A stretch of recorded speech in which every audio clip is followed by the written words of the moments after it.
Aloha, everyone. I hope you're doing well. I am Lisa. You are a wellness warrior and your joint pain coach. So, today we are going to talk about how bad movement patterns create our joint pain. All right. This is part one or phase one in my joint pain eliminator program that I have. And if you're interested in getting rid of that joint pain and reclaiming your health, don't forget to click subscribe and then hit that little bell on the notifications so you get a notification when I upload videos, and I upload them Tuesday at 1 p.m. Tuesday is a workout, and then Thursday I go live and talk about a subject matter that will help you eliminate your joint pain. All right. So most people move their body and they have absolutely no idea how their body works. All right. Today, I am going to teach you the basics of how your joints move so that you can change your movement patterns that might be causing your joint pain. All right. First, I'm going to explain what biomechanics is. So biomechanics is one of the things that I studied in graduate school a while ago now. And I applied this science to Pilates and dance training. So biomechanics is the mechanics branch of physics applied to kinesiology. So in biomechanics, you look at the body like a system of levers and pulleys, and that allows you to get a greater understanding of planning when you start to move the body, but then in studying, you can see very easily movement patterns or misalignments that can create problems. All right. So something in biomechanics is called arthrokinematics. Another fancy word here. Arthrokinematics is how the joints move inside of the joints. All right. So I brought a friend with me today. It's Herman's foot. Some of you know Herman very well. He helps us a lot learn things on this channel. So this is his femur bone or the leg bone. And this is his tibia and fibula and all the little muscles in his foot here. All right. So this is the top of the knee, and this is the front of the knee. And then this here is the what sits inside of the hip. Okay. So the hip would be over here and it would sit inside of the hip here. Here's the knee. This is the kneecap or the patella. And then this would sit right on top, if I can get it to fit, of his tibia. And I'm going to move this out of the way. So arthrokinematics is how these joints move together. Okay? There are three main words that we use when we're describing arthrokinematics. So it's a roll, a slide, and a spin. All right? A roll is when the bone goes over the other bone and rolls like a ball.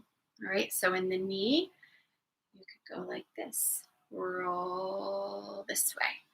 Now, notice that if I just keep rolling, my leg is going to roll off the front of my leg. So there has to be more to it than that. There is also something called a slide, and this is like skating. Woo! How exciting! You can tell I used to teach college kids, can't you? All right. So the leg bone, the top leg bone, is going to slide over the other bone. It could be any bone. So we've got the roll, like a ball. We've got the slide, like skating. And then we've got the spin. So in the knee, it's an ellipsoidal joint, which is the only one. There's two of them. It's a long story. I'm not going to get into that today. But there's a little tiny bit of a spin that goes on when you're using your knee. All right. You can really see it up in the hip. So this is how you would spin your hip. But you can see if you keep spinning your hip, your leg is going to flip off backwards. So you have to do a combination of these things all together. Okay, so in our knee, you would roll and slide at the same time. So you're going to roll forward and slide backwards in this knee here. I'll show you at this angle. Well, this is fun. Roll forward and slide backwards. All right. And at the same time in this knee, you roll forward, slide backwards. And there's a little bit of a turn, a little spin that happens to keep it right inside of the joint. All right. So let me show you in the hip. Imagine this is Herman's hip. And you would, if you wanted to kick your leg forward, you're going to roll backwards and slide forward in the socket and then do a little twist at the same time. All right. So roll forward, slide backwards, and a slight spin. You could probably do that if you go straight flexion. You don't need a spin at the same time. Okay. Now, why is this important? Because if we're not rolling, sliding, or spinning properly in a coordinated fashion inside of our joint, our one bone may go banging into another part of the other bone, or it's going to hit the cartilage, or it's going to hit the ligament or the joint capsule, or like here you have a little labrum, and here you would have inside of the other hip socket. So these are connective tissues that help to keep the joints inside where they're supposed to be. And if you start hitting into them, they get damaged, right? So you may have heard of a labral tear, or you may have heard of a meniscus getting pinched. When those types of things happen, it's because the roll, slide, and the spin didn't go as planned. And it can be a traumatic type of force that will happen right away and cause that problem, but it can also be repetitive use in a wrong way with an improper movement pattern. So, yeah, that is kind of how you can end up with a problem, is you don't have these proper arthrokinematics going on inside of the joint. And each joint has a different way that it moves. And this is what we look at when I'm evaluating someone in the Joint Pain Eliminator program. I start looking at, okay, what are these movement patterns going on? What is the posture of the person going on that we need to change so that their joint pain can decrease and they can rebuild balance in their muscles? So this can happen when, repetitively, if you have parts of your body that are either more strong or weak in an imbalanced way. So let's say your quadricep muscles, where's my leg here? Your quadricep muscles in the front are stronger than your hamstring muscles in the back. You may have an imbalance in the hip socket when you move it, because you're going to use the quads more than the hamstrings as you're moving in an imbalanced way. That's kind of a simple explanation of it. In the shoulder girdle, it happens a lot. There'll be like a deltoid or an upper trap that is overpowering the rotator cuff muscles, and then you could have the arm bone whamming up inside of the acetabulum. So you can do things to retrain that. So you have to strengthen the weak muscles, you have to stretch the tight muscles, and then coordinate them so they work at a proper timing. One of the best things that I have found to make this happen with the least amount of work possible is the proprioceptive neuromuscular facilitation patterns. So if you know me, I'm pretty much obsessed with them. And I've taught them on the channel. I teach them in my studio almost every day. And I use them in different programs to help people rebalance these things. So after you get a body nice and stable, you can start to introduce those patterns, and the arthrokinematics start to come together very quickly, and it's wonderful, and it makes me so happy.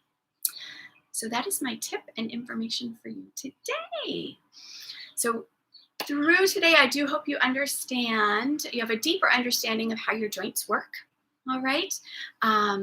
If you want more information about how I work and information on my Joint Pain Eliminator program, you can download my Ultimate Joint Pain Eliminator Starter Kit. And this will start to give you some more information about how I look at a person when when we're trying to help them eliminate joint pain, and then give you some tools that you can start to use right now. All right. And that should be in the description of this that you can get. To stay in contact with me, I am on Facebook. So it's facebook.com/upside-down Pilates and nourishment. I am on my Instagram. At Instagram, my handle is @LisaOrig_upside down. And YouTube is youtube.com/upside-down Pilates. That is all I have for you today. If anyone has any questions, you can put it in the chat. I did want to share with you one thing. Last week, someone asked in the comments, worms. So last week we talked about leaky gut, and we talked about how an imbalance in our microbiome might be contributing to our joint pain. If you didn't see that one, go back and check it out. But I talked about how our microbiome is made up of bacteria. It is made up of yeasts and fungus. It is made up of viruses, and it is made up of worms. And most people don't understand this. So yes, there are worms in our intestinal tract that really do help our body. And there are some people who have actually started using things called helminths. They're like little pinworms to help people recover their microbiome. I'm not saying that I do or that you should go do that, but there are people that are experimenting with that and use that, and they've had great results with some people that have some pretty serious problems going on. So I wanted to address that. Yes, we do have worms, and we have a whole bunch of bugs in, on, and around our body. And I can bring that into what we talked about today. You have to remember that our muscles, when we get into our patterns, our muscles are controlled by our brain, right? So our brain sends signals through our nerves and goes out into our muscles. If there's something wrong with our brain, there's something wrong with our nervous system or our muscles, that will contribute to an inefficient movement pattern. Now, at the same time, you have to remember our brain is connected to our gut directly by our vagus nerve. New fancy word, giving you bonus points today.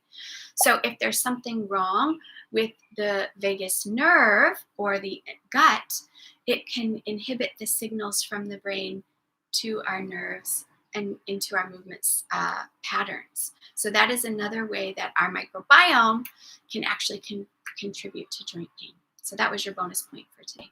All right, I'm done. I don't see any more questions. If you do, put it in the comments and I'll address it.